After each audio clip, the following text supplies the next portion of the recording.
Joe Biden, le président américain, est quand même dans une année électorale. Il est vrai que les images que nous voyons à Gaza lui posent préjudice, par exemple, dans certains États en Amérique, dans lesquels il y a des électeurs, bien sûr, qui n'aiment pas ces images et qui ne voteraient pas pour Biden. On a vu très bien aussi les accusations qu'il subit lui aussi. Le président Biden a parlé lui-même de ligne rouge. Il n'y a pas de ligne rouge en ce qui concerne la sécurité d'Israël. Je répète, la survie d'Israël et la victoire d'Israël, il n'y a pas de ligne rouge. Surtout que l'on parle d'un État qui respecte le droit international et le droit humanitaire. Nous sommes en ligne avec Boaz Bismuth. Boaz, bonjour, Boker Tov. Bonjour Daniel. Alors je voudrais, on a beaucoup de sujets à évoquer. Je voudrais d'abord revenir avec vous sur les dernières déclarations faites la nuit dernière par le président américain dans une interview à la chaîne MSNBC. Une déclaration dans laquelle on va dire qu'il charge Binyamin Netanyahu nommément en affirmant qu'il porte plus de tort à l'État d'Israël qu'il n'est utile. Et dans le contexte actuel, on voit qu'il s'agit d'un nouveau palier qui est franchi par le président américain. Jusqu'où va-t-on aller dans ce genre de tension entre le Premier ministre et le président américain?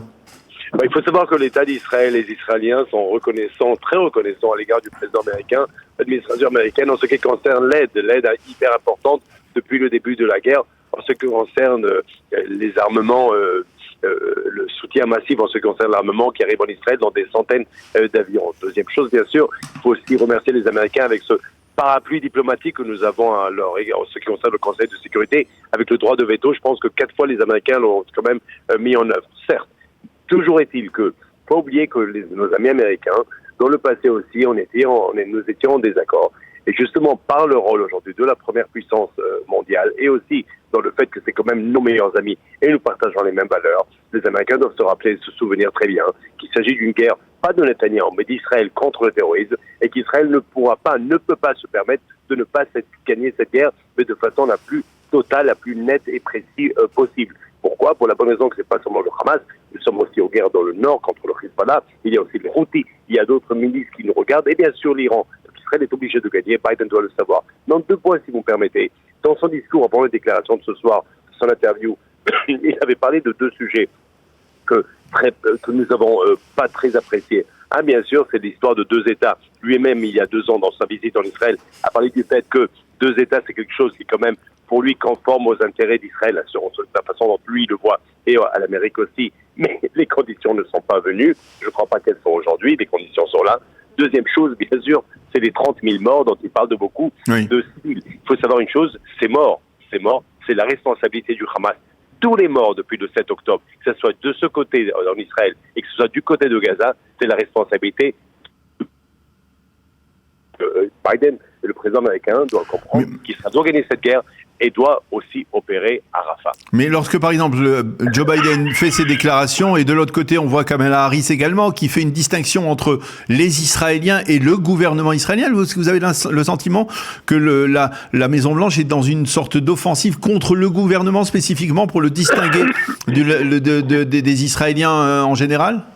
Alors j'espère pas, parce que l'Amérique quand même c'est notre grand ami et notre grand soutien tout le long de l'histoire, même si dans le passé nous avions des désaccords, depuis Ben Gurion bien sûr à l'époque, avec Eisenhower, Levi Eshkol avec Wilson, Begin avec Ronald Reagan, c'est quelque chose qui n'est pas nouveau. Sauf que chaque premier ministre israélien, ça sait très très bien que d'abord, avant tout, il est là pour bien sûr répondre aux intérêts d'Israël. L'intérêt d'Israël c'est quoi? C'est de gagner cette guerre de la façon la plus claire possible imaginaire. Maintenant il ne faut pas oublier encore un point qui est important.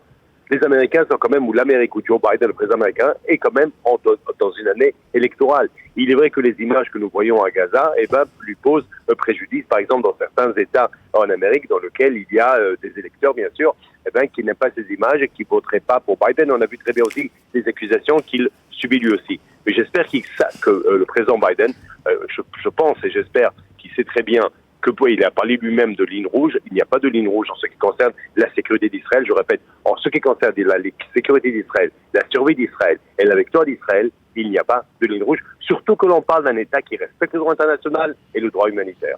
Alors, je voudrais vous nous expliquer comment on en arrive à une situation, Israël qui est au 5e mois de la guerre, une situation dans laquelle, par exemple, on parle d'une tentative de la part de certains pays d'exclure l'État d'Israël de l'Assemblée générale des Nations Unies. On voit dans les manifestations, que ce soit à Londres, même aux États-Unis et également en France, on a vu des femmes qui venaient pour la journée de la femme pour protester contre les violences causées par le Hamas le 7 octobre, qui ont dû être exfiltrées d'une manifestation face aux violences dont elles risquaient d'être victimes. Comment vous expliquez ce retour de situation? On a l'impression que tout le monde a oublié ce qui s'est passé le 7 octobre et qu'aujourd'hui, Israël, c'est le pays génocidaire.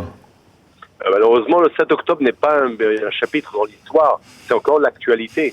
Et pour certains, déjà, il y a l'oubli. Et ça, c'est la honte.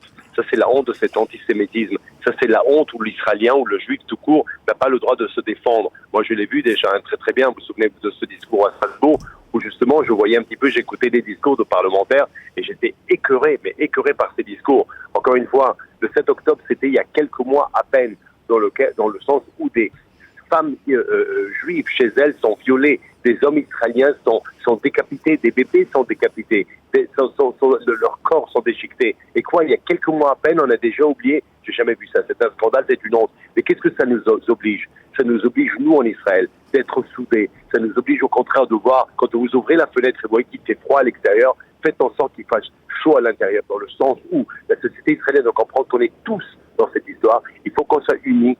Et encore une chose qui est ô combien importante, cette guerre ne peut pas se terminer avant la victoire totale. Et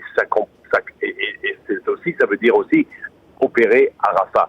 Sans opération Rafah, il n'y aura pas de victoire. Justement, à propos de l'opération à Rafah, on voit les Américains sont de plus en plus opposés à cela. Est-ce que finalement, on n'a pas un peu perdu du temps au cours des dernières semaines? On parle de cette opération à Rafah, peut-être que l'armée aurait pu peut-être la lancer il y a de cela un mois avant bien que l'on parle du Ramadan. Pourquoi finalement on a attendu, tergiversé? Tout à fait, Daniel. Je suis triste ou désolé de me joindre à ce que vous venez de dire maintenant, à votre hypothèse, dans le sens où la guerre quand même a débuté il y a quelques mois déjà. On est presque 6 mois déjà depuis le début de la guerre. Vous savez très bien que Rafah, l'accès à Rafah est possible aussi par la frontière israélienne. Moi, je pense que la première semaine, Israël avait tous les crédits. Si vous voulez un petit peu en anglais, Israël aurait dû ça. Ce que je pense, c'est quand même sooner and stronger, plus tôt et plus fort, y compris à Rafah, lorsque la communauté internationale ne pouvait rien vous dire. Souvenez-vous, il y a deux questions, vous avez un petit peu rappelé ce que la communauté internationale dit aujourd'hui. Je pense qu'elle n'aurait pas pu se permettre, même avec toute son hypocrisie, de le dire le premier mois du conflit.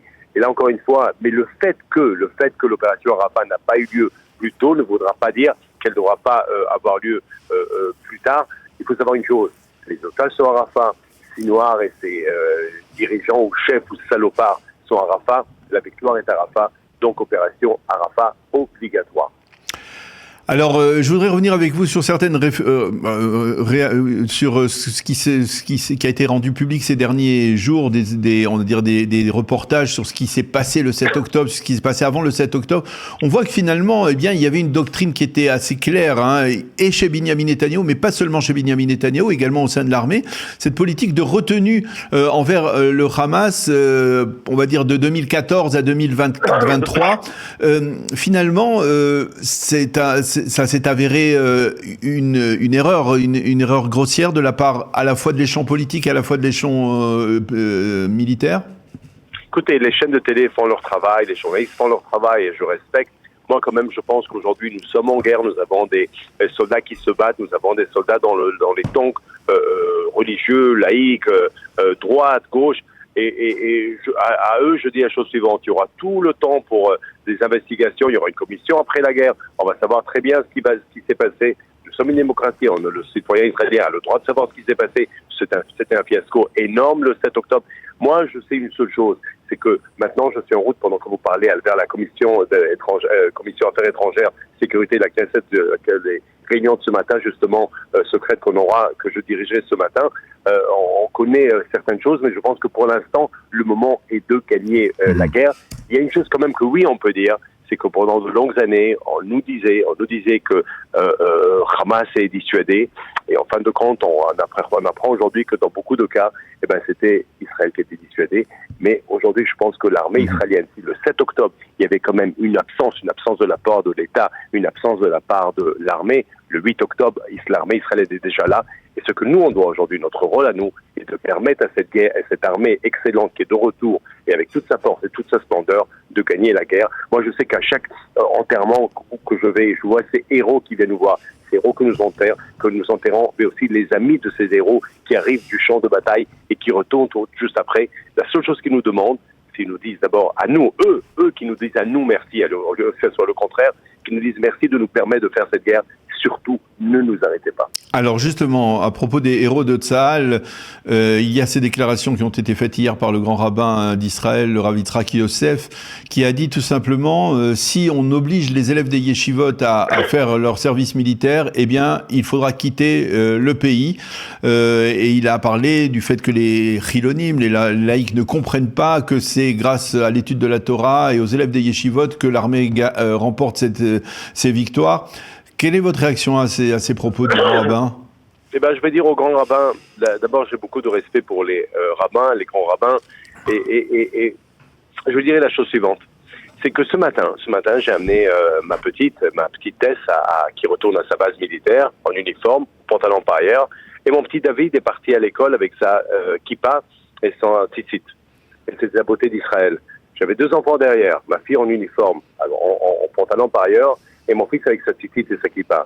Torah Israël et Tsahal. Quelle beauté. Un va avec l'autre, un jamais contre l'autre. Le jour où un sera contre l'autre, on peut fermer le pays et là vraiment partir.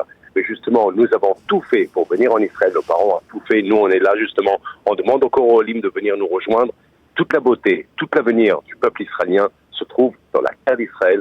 Eretz Israël, Medinat Israël. Et encore une fois, je dis, il n'y a pas plus beau que cette union, il n'y a pas plus beau que cette fusion entre la Torah que l'on voit le Shabbat, entre la talit que l'on met sur la tête et entre cet uniforme de braves que nous avons, l'uniforme de notre armée qui est l'armée de Tsahal. Les deux vont ensemble, jamais les diviser.